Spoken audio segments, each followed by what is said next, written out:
കഴിഞ്ഞ ഒരു വീഡിയോയിൽ നമ്മൾക്ക് ഒരു ഹോം റിനോവേഷൻ ചെയ്യുമ്പോൾ ശ്രദ്ധിക്കേണ്ടതായിട്ടുള്ള കാര്യങ്ങളെക്കുറിച്ചാണ് ഞാൻ പറയുകയുണ്ടായത്. ഹോം റിനോവേഷൻ ചെയ്യുമ്പോൾ അതെങ്ങനെ ഡിസൈൻ ചെയ്യണം, പഴയ വീട്ടിൽ നിന്ന് പുതുക്കി പണിയുമ്പോൾ എന്തെല്ലാം ഡിസൈൻ ആസ്പെക്റ്റുകൾ നമ്മൾ ശ്രദ്ധിക്കണം, അതിൻ്റെ ബഡ്ജറ്റിംഗ് എങ്ങനെ ചെയ്യണം എന്നുള്ളതിനെക്കുറിച്ചാണ് ഞാൻ പറഞ്ഞിരുന്നത്. അന്ന് ആ വീഡിയോയിൽ ഞാൻ പറയുകയുണ്ടായി, നമ്മുടെ എൻജിനീയർ അല്ലെങ്കിൽ ആർക്കിടെക്റ്റ് പ്രോപ്പറായിട്ട് സൈറ്റ് വന്ന് വിസിറ്റ് ചെയ്ത് അതിൻ്റെ ഒരു സ്ട്രക്ചറൽ അനാലിസിസ് നമ്മൾ ചെയ്യണം എന്ന് പറയുകയുണ്ടായി. ഇന്ന് നമ്മൾ അതിനെക്കുറിച്ചാണ് സംസാരിക്കുന്നത്. നമ്മളുടെ പഴയ വീട്ടിൽ ഒരു എൻജിനീയറോ അല്ലെങ്കിൽ ഒരു ആർക്കിടെക്റ്റോ വരികയാണെങ്കിൽ നമ്മുടെ പഴയ വീടിൻ്റെ ഡിസൈൻ ആസ്പെക്ട്സിനൊപ്പം തന്നെ നമ്മുടെ സ്ട്രക്ചറൽ അനാലിസിസ് എങ്ങനെ ചെയ്യണം, എന്നിട്ട് ആ സ്ട്രക്ചറൽ അനാലിസിസിനെ ബേസ് ചെയ്ത് എങ്ങനെ നമ്മുടെ വീടിൻ്റെ റീഡിസൈനും അതോടൊപ്പം തന്നെ നമ്മുടെ റീകൺസ്ട്രക്ഷനും എങ്ങനെ ചെയ്യാം എന്നുള്ളതാണ് നമ്മൾ ഈ വീഡിയോയിലൂടെ നോക്കുന്നത്. വീട് വിചാരത്തിൻ്റെ പുതിയൊരു വീഡിയോയിലേക്ക് ഏവർക്കും സ്വാഗതം.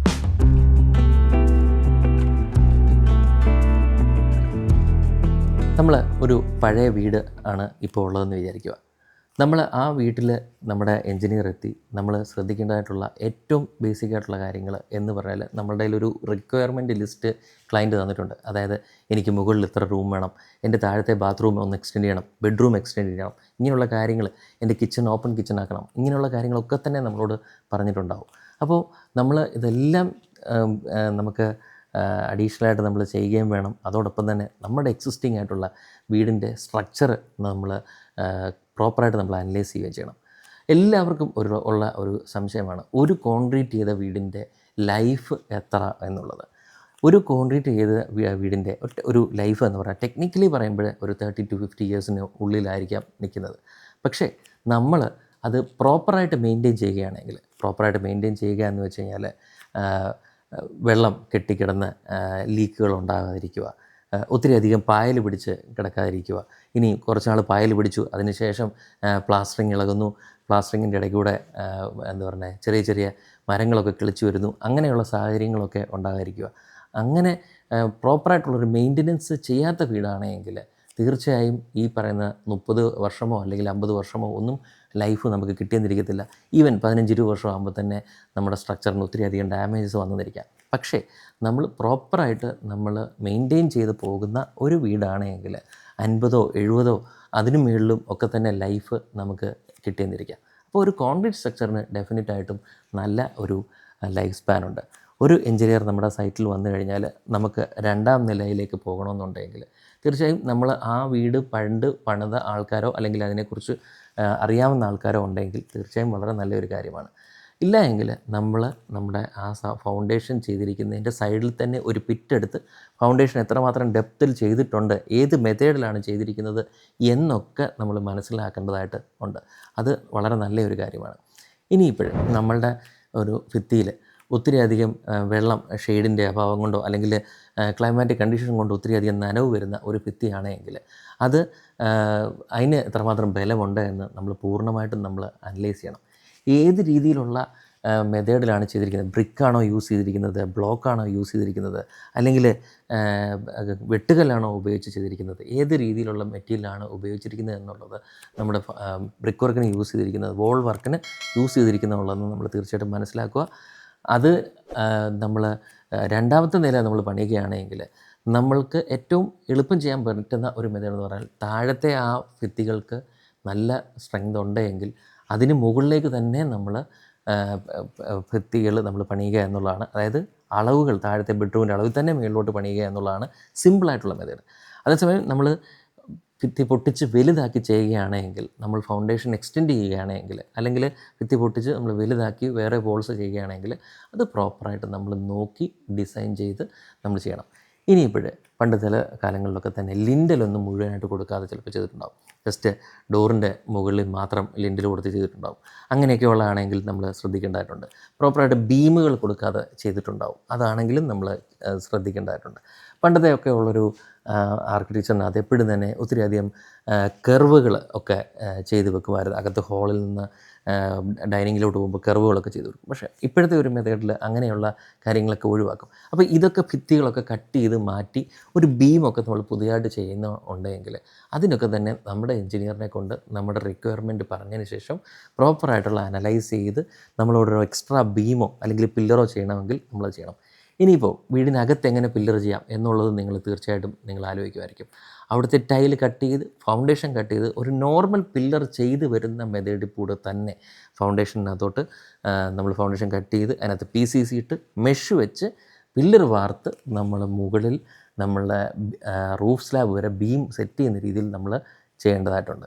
അപ്പോൾ അങ്ങനെ ചെയ്തിട്ട് മാത്രമേ നമ്മൾ അതിൻ്റെ മുകളിലേക്കുള്ള എക്സ്റ്റൻഷൻസോ അല്ലെങ്കിൽ പുതിയ വോൾ വർക്കുകളോ എന്തെങ്കിലും നമ്മൾ ചെയ്യാവൂ. അപ്പോൾ അതൊക്കെ തന്നെ വളരെ സൂക്ഷിച്ചും വളരെ കറക്റ്റായിട്ട് മനസ്സിലാക്കിയും ഒരു പ്രോപ്പറായിട്ട് ഒരു എഞ്ചിനീയറിനെ കൊണ്ട് മാത്രമേ ചെയ്യാൻ സാധിക്കത്തുള്ളൂ. അപ്പോൾ അത് നിങ്ങൾ ശ്രദ്ധിക്കേണ്ടതായിട്ടുള്ള കാര്യമാണ്. ഇതോടൊപ്പം തന്നെ ചിലപ്പം കിച്ചൻ്റെ വോളുകൾ മാറ്റി ഓപ്പൺ കിച്ചൺ ആക്കും. ഇത് എന്താണ്, നമുക്ക് തട്ടി കളഞ്ഞിട്ട് നമുക്ക് ചെയ്താൽ മതിയല്ലോ, വളരെ എളുപ്പമുള്ള കാര്യമാണ് എന്നുള്ള ഒരു ചിന്ത നമുക്കുണ്ടാകും. ഒരിക്കലും അങ്ങനെയൊന്നും ചെയ്യരുത്.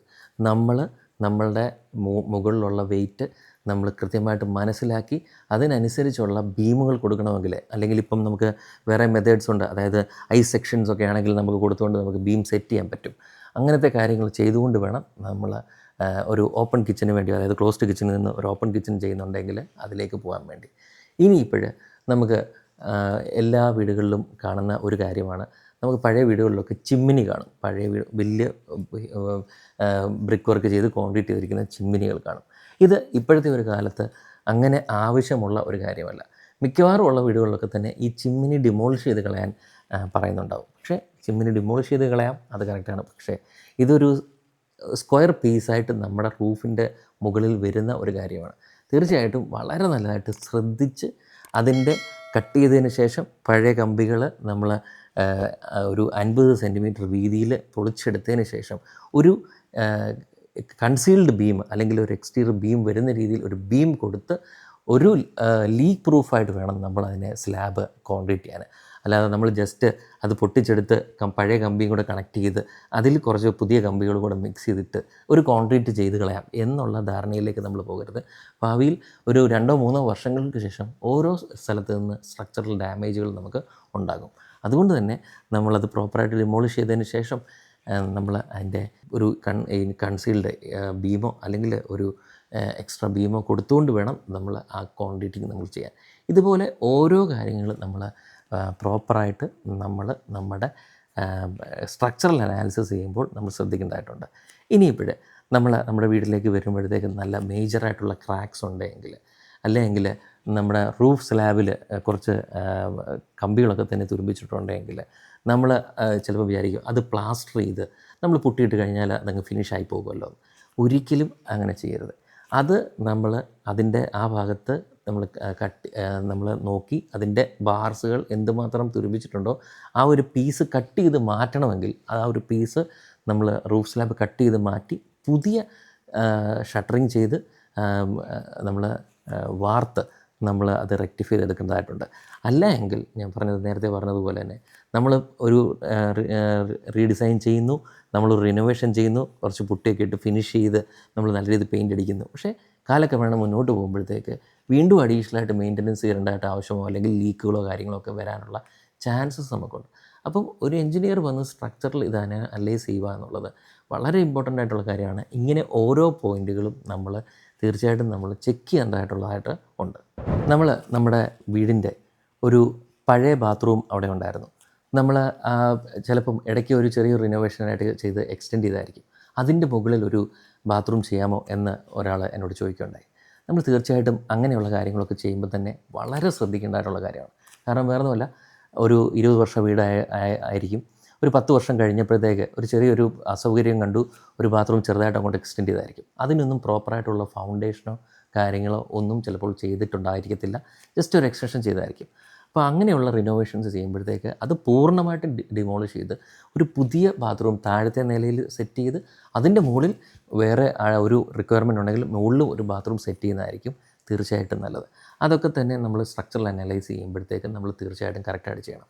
പിന്നെ നമ്മൾ ഒരു മുറിയുണ്ട്, നമ്മൾ ബാക്കിലത്തെ ഒരു മുറിയാണ്, അത് കംപ്ലീറ്റ്ലി നമ്മുടെ വീടിൽ നിന്ന് വിട്ട് നിൽക്കുകയാണ്, അതായത് നല്ല വലിയ ക്രാക്കാണ്. അത് തീർച്ചയായിട്ടും നമ്മൾ അത് പ്രോപ്പറായിട്ട് അഡ്രസ്സ് ചെയ്ത് അവിടെ ഒരു പുതിയ പില്ലർ വെക്കണമെങ്കിൽ പില്ലർ കൊടുക്കണം, അല്ലെങ്കിൽ അത് പൊട്ടിച്ച് പുതിയതായിട്ട് നമ്മൾ വോൾ വർക്ക് ചെയ്യണമെങ്കിൽ നമ്മൾ അതിൻ്റെ ഭിത്തികളുടെ വർക്കുകൾ നമ്മൾ വീണ്ടും ചെയ്യേണ്ടതായിട്ടുണ്ട്.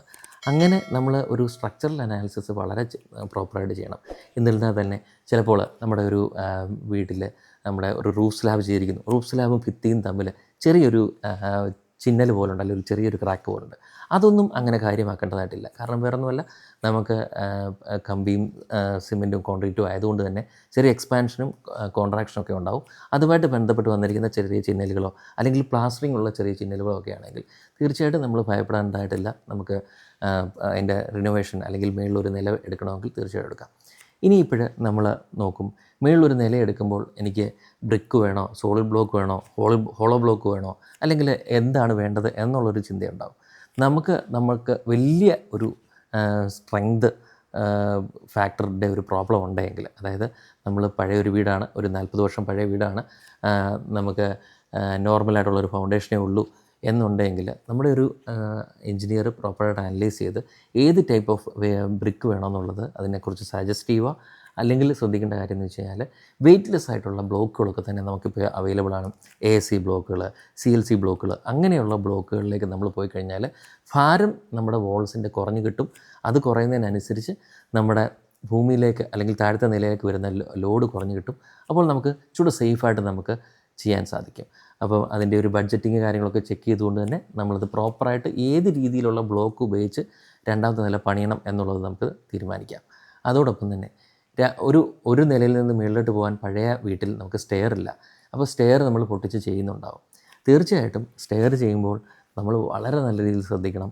അത് പഴയ ആ റൂഫ് സ്ലാബ് കട്ട് ചെയ്തതിന് ശേഷം നമ്മൾ ഈ പുതിയ സ്റ്റെയറിൻ്റെ കോൺക്രീറ്റ് സ്റ്റെയർ ആണെങ്കിൽ അതിൻ്റെ ഫൗണ്ടേഷൻ തൊട്ട് അതിൻ്റെ ഡിസൈൻ നമ്മൾ നോർമൽ ഒരു പുതിയ സ്റ്റെയർ പണിയുന്ന രീതിയിൽ തന്നെ നമ്മൾ ചെയ്ത് മുകളിൽ എത്തുമ്പോൾ അവിടെ ഒരു ബീം എക്സ്ട്രാ കൊടുത്തുകൊണ്ട് ആ ബീമിലോട്ട് കണക്ട് ചെയ്ത് വേണം നമ്മൾ ആ സ്റ്റെയർ എത്തിക്കാൻ, എന്നിട്ട് കോൺക്രീറ്റ് ചെയ്യാൻ.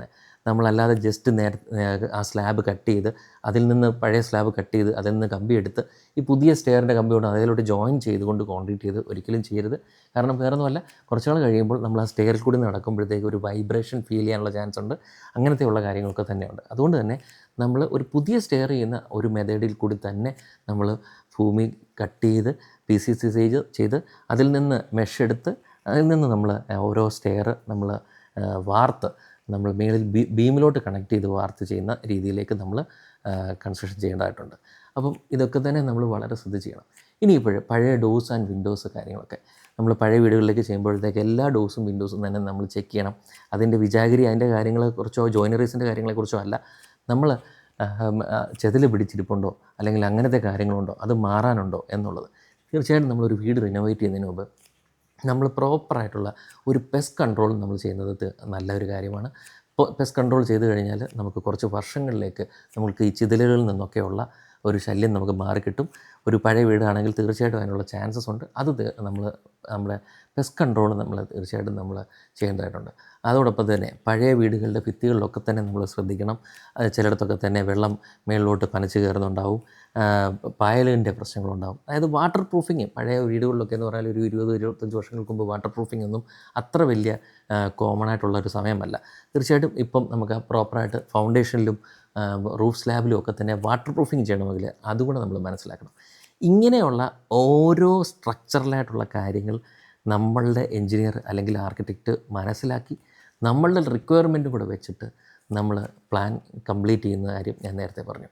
അങ്ങനെ കംപ്ലീറ്റ് ചെയ്ത പ്ലാനുമായിട്ട് ഞാൻ സജസ്റ്റ് ചെയ്യുന്നത് ഒന്നും കൂടെ, അതായത് എസ്റ്റിമേഷനൊക്കെ എടുത്തതിന് ശേഷം ഒന്നും കൂടെ നമ്മുടെ എൻജിനീയർ അല്ലെങ്കിൽ കൺസ്ട്രക്ഷൻ ടീം ഒന്നും കൂടെ സൈറ്റ് വിസിറ്റ് ചെയ്ത് നമ്മളുടെ ഡിസൈൻ പ്രോസസ്സിലെല്ലാം കവർ ചെയ്തിട്ടുണ്ടോ എന്നുള്ളത് ഒന്നും കൂടെ നോക്കുന്നത് വളരെ നല്ലതായിരിക്കും.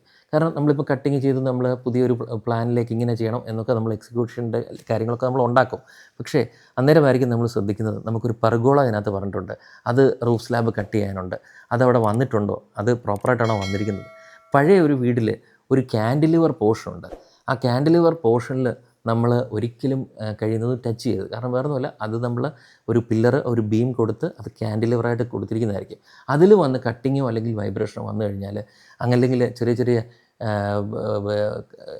ഡിമോളിഷനോ വല്ലതും വന്നു കഴിഞ്ഞാൽ തീർച്ചയായും ആ ക്യാൻഡിലിവർ സ്ട്രക്ചറിനൊരു വൈബ്രേഷൻ ഉണ്ടായി അത് ആപത്തിലേക്കൊക്കെ തന്നെ പോകാനുള്ള ചാൻസ് ഉണ്ട്. അതുകൊണ്ട് തന്നെ നമ്മളുടെ ഫൈനൽ ഡിസൈൻ കഴിഞ്ഞതിന് ശേഷം നമ്മുടെ എസ്റ്റിമേഷനും ഒക്കെ എടുത്തതിന് ശേഷം ഒന്നും കൂടെ സൈറ്റ് വിസിറ്റ് ചെയ്ത് നമ്മുടെ ഫൈനലായിട്ടുള്ള ആ ഡ്രോയിങ്ങും ഈ എസ്റ്റിമേഷനും അതുപോലെ തന്നെ നമ്മുടെ സ്ട്രക്ചറൽ കാര്യങ്ങൾ നമ്മൾ അനലൈസ് ചെയ്തിരിക്കുന്നതും എല്ലാം കൂടെ മാച്ച് ചെയ്ത് സേഫറായിട്ടാണോ നമ്മൾ വീടിൻ്റെ കൺസ്ട്രക്ഷൻ തുടങ്ങാൻ പോകുന്നത് അല്ലെങ്കിൽ വീടിൻ്റെ റിനോവേഷൻ തുടങ്ങാൻ പോകുന്നതെന്ന് നമ്മൾ ഒന്ന് ഫൈനലൈസ് ചെയ്യുന്നത് വളരെ നല്ല ഒരു കാര്യമായിരിക്കും.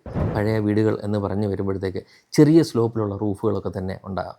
ഈ റൂഫ് കട്ട് ചെയ്ത് മാറ്റിയിട്ടായിരിക്കും നമ്മൾ 2ാം നില പണിയാൻ വേണ്ടി നമ്മൾ പോകുന്നത്. അതിനകത്ത് നമുക്കൊരു പർഗോളയും ഉണ്ടാകും. അപ്പം ഇത് റൂഫ്, അതായത് ചെറിയ സ്ലോപ്പുള്ള റൂഫ് കട്ട് ചെയ്ത് പൂർണ്ണമായിട്ടും മാറ്റി നമ്മൾ പുതിയ 2ാമത്തെ നില പണിയുമ്പോഴത്തേക്ക് ബീമുകൾ കൊടുത്തിട്ടുണ്ടാകും. പക്ഷേ ആ സ്പാൻ കൂടുതലാണെങ്കിൽ നമ്മൾ ഇടയ്ക്കും ബീമുകൾ കൊടുക്കണം. ഇതിൻ്റെ ഇടയ്ക്കൊരു പർഗോള വരുന്നുണ്ടെങ്കിൽ അതിലും നമ്മൾ പുതിയ പർഗോളകളുടെ ബീമുകൾ നമ്മൾ കൊടുക്കണം. അപ്പോൾ ഇങ്ങനെയൊക്കെയുള്ള ഓരോരോ കാര്യങ്ങൾ നമ്മൾ ശ്രദ്ധിക്കാനുണ്ട്. നമ്മൾ നമ്മുടെ വീടിൻ്റെ ഡിസൈൻ ആസ്പെക്ട്സിനെ കുറിച്ച് നമ്മുടെ ആർക്കിടെക്റ്റ് അല്ലെങ്കിൽ എഞ്ചിനീയറുമായിട്ട് ഡിസ്കസ് ചെയ്തതിന് ശേഷം നമ്മുടെ ആർക്കിടെക്റ്റ് അല്ലെങ്കിൽ എഞ്ചിനീയർ സൈറ്റിൽ വന്ന് വിസിറ്റ് ചെയ്യുന്നു. അതിനുശേഷം പുതിയ റിനോവേറ്റ് ചെയ്യേണ്ട പ്ലാൻ വരയ്ക്കുന്നു, അതിൻ്റെ സ്ട്രക്ചറൽ ഡ്രോയിങ്സ് ഒക്കെ പ്രിപ്പയർ ചെയ്യുന്നു. ഇതെല്ലാം കഴിഞ്ഞ് ബജറ്റിംഗ് ഒക്കെ കഴിഞ്ഞതിന് ശേഷം ഒന്നും കൂടെ സൈറ്റ് ഫൈനലായിട്ട് വിസിറ്റ് ചെയ്യുന്നത് നല്ലതായിരിക്കും. കാരണം വേറൊന്നുമല്ല, നമ്മൾ എടുത്തിരിക്കുന്ന ഡ്രോയിങ്സ്, സ്ട്രക്ചറൽ അനാലിസിസ്, അതുപോലെ തന്നെ റിനോവേഷൻ ചെയ്യേണ്ട ഡിസൈൻ എല്ലാം തന്നെ ഒന്നും കൂടെ ഒന്ന് വെരിഫൈ ചെയ്യുമ്പോഴത്തേക്ക് നമുക്ക് ഒരു പ്രോബ്ലംസും ഇല്ലാതെ, ഒരു രീതിയിലുള്ള ടെക്നിക്കൽ ഡിഫിക്കൽട്ടീസും ഇല്ലാതെ ഡയറക്റ്റ് നമുക്ക് കൺസ്ട്രക്ഷനിലേക്ക് പോകാം, അതിൻ്റെ എക്സിക്യൂഷനിലേക്ക് നമുക്ക് പോകാൻ സാധിക്കും. അങ്ങനെ നമ്മൾ പ്രോപ്പറായിട്ട് നമ്മളുടെ ഡിസൈനിങ് പ്രോസസ്സും അതുപോലെ തന്നെ സ്ട്രക്ചറൽ അനാലിസിസും എല്ലാം ചെയ്തുകൊണ്ട് നമ്മുടെ പുതിയ ഒരു രീതിയിലുള്ള ട്രെൻഡി ആയിട്ടുള്ള ആർക്കിടെക്ചറായിട്ടുള്ള ഡിസൈനിലുള്ള ഒരു റീമോഡലിംഗ് അല്ലെങ്കിൽ റിനോവേഷൻ നമ്മുടെ വീടുകൾക്ക് നമുക്ക് ചെയ്യാൻ സാധിക്കും. ഇതോടൊപ്പം തന്നെ ശ്രദ്ധിക്കേണ്ട ഒരു കാര്യമാണ്, നമ്മൾ നമ്മളുടെ ഡിസൈനും ഒരു ബഡ്ജറ്റിങ്ങും എല്ലാം ഫൈനലൈസ് ചെയ്തതിന് ശേഷം അതിൽ നിന്ന് മാറ്റം വരുത്താതെ നമ്മൾ സൈറ്റിൽ അത് എക്സിക്യൂട്ട് ചെയ്യുക എന്നുള്ളത്. അതായത് നമ്മളിപ്പോൾ ഒരു ബാത്റൂം റിനോവേറ്റ് ചെയ്യാൻ തീരുമാനിച്ചു, അതിനകത്തെ ക്ലോസറ്റ്, വാഷ് ബേസിൻ എല്ലാം നമ്മൾ മാറ്റുന്നു. 2ാമത്തെ ബാത്റൂമിൽ ശരിക്കും പറഞ്ഞാൽ നമുക്കൊരു വാഷ് ബേസിൻ മാറ്റേണ്ടതായിട്ടുണ്ടെങ്കിൽ അത് ആദ്യം തന്നെ നമ്മൾ ഡിസൈൻ ചെയ്യുന്ന സമയത്ത് തന്നെ നമ്മൾ അതിൻ്റെ ബഡ്ജറ്റിംഗ് കൂടെ നമ്മൾ ചെയ്യുക. നമ്മളൊരു വർക്കിലേക്ക് നമ്മൾ സ്റ്റാർട്ട് ചെയ്തു, റിനോവേഷൻ വർക്കിലേക്ക് നമ്മൾ സ്റ്റാർട്ട് ചെയ്തു, എല്ലാവരും പറയുന്ന ഒരു കാര്യമാണ് ബഡ്ജറ്റ് ഒത്തിരി എക്സീഡായി പോയി എന്നുള്ളത്. അത് തീർച്ചയായിട്ടും നമ്മൾ ആദ്യമേ ഒരു പ്രോപ്പർലി ഡിസൈനും അതുപോലെ ബഡ്ജറ്റിങ്ങും ഉണ്ടാക്കാത്തതുകൊണ്ടായിരിക്കാം വന്നിരിക്കുന്നത്. അതുപോലെങ്കിൽ തന്നെ നമ്മൾ ഇപ്പം 2ാമതൊരു ബാത്റൂമിൽ നമ്മൾ പിന്നീടാണ് തീരുമാനിക്കുന്നത് ആ വാഷ് ബേസും കൂടെ മാറ്റിയേക്കാം, അതിനൊരു 5000 രൂപയല്ലേ അഡീഷണൽ വരുന്നുള്ളൂ. അത് മാറ്റുമ്പോഴായിരിക്കും, പഴയ വാഷ് ബേസും മാറ്റുമ്പോഴായിരിക്കും അതിൻ്റെ പ്ലംബിംഗ് ലൈനുകൾക്ക് എന്തെങ്കിലും പ്രശ്നം കാണുന്നത് അല്ലെങ്കിൽ അത് മാറ്റുന്നത്. അങ്ങനെ ഓരോരോ കാര്യങ്ങൾ ഇങ്ങനെ മാറ്റി വരുമ്പോഴത്തേക്ക് നമുക്ക് അഡീഷണൽ ഒരു എമൗണ്ട് നമുക്കായി വരും. അപ്പോൾ അതുകൊണ്ട് തന്നെ നമ്മൾ റിനോവേഷൻ ചെയ്യുന്നതിന് മുമ്പ് തന്നെ ക്ലയൻറ്റ് ശ്രദ്ധിക്കേണ്ട കാര്യം എന്ന് പറഞ്ഞാൽ ബഡ്ജറ്റിംഗ് പ്രോപ്പറായിട്ട് നമ്മൾ ചെയ്യുക. നമുക്ക് എന്തൊക്കെയാണ് ചേഞ്ചസ് വരുത്തേണ്ടത് എന്നുള്ളത് നമ്മൾ കറക്റ്റായിട്ട് നമ്മുടെ എഞ്ചിനീയർ എടുത്ത് അല്ലെങ്കിൽ ആർക്കിടെക്ചർ ഫേമുമായിട്ട് ഡിസ്കസ് ചെയ്യുക. നമ്മുടെ ബജറ്റിൽ നിന്നപ്പുറം പോവുകയാണെങ്കിൽ അതിൽ നിന്ന് എന്തെങ്കിലും മാറ്റാൻ പറ്റുമെങ്കിൽ, റിക്വയർമെൻറ്റ്സ് എന്തെങ്കിലും മാറ്റാൻ പറ്റുമെങ്കിൽ അന്നേരം മാറ്റുക. അതിനുശേഷം നമ്മളൊരു പ്രോപ്പർ ബജറ്റ് ചെയ്ത് പ്രോപ്പർ സ്ട്രക്ചറൽ അനാലിസിസ് ചെയ്ത് നമ്മളുടെ കൺസ്ട്രക്ഷനിലേക്ക് അല്ലെങ്കിൽ എക്സിക്യൂഷനിലേക്ക് നമുക്ക് പോകുവാൻ സാധിക്കട്ടെ. വീടിൻ്റെ റിനോവേഷനുമായിട്ട് സംബന്ധിച്ച് നിങ്ങൾക്ക് എന്തെങ്കിലും കാര്യങ്ങളുണ്ടെങ്കിൽ കമൻറ്റ് ചെയ്യാം. വീഡിയോ ഇഷ്ടമായെങ്കിൽ ലൈക്ക് ചെയ്യാൻ മറക്കണ്ട. അതോടൊപ്പം തന്നെ നമ്മുടെ ചാനൽ ഒന്ന് സബ്സ്ക്രൈബ് ചെയ്യുക. വീട് സംബന്ധമായിട്ടുള്ള ഏത് കാര്യങ്ങൾക്കും ഞങ്ങളുണ്ട്. വീട് വിചാരം. Thank you.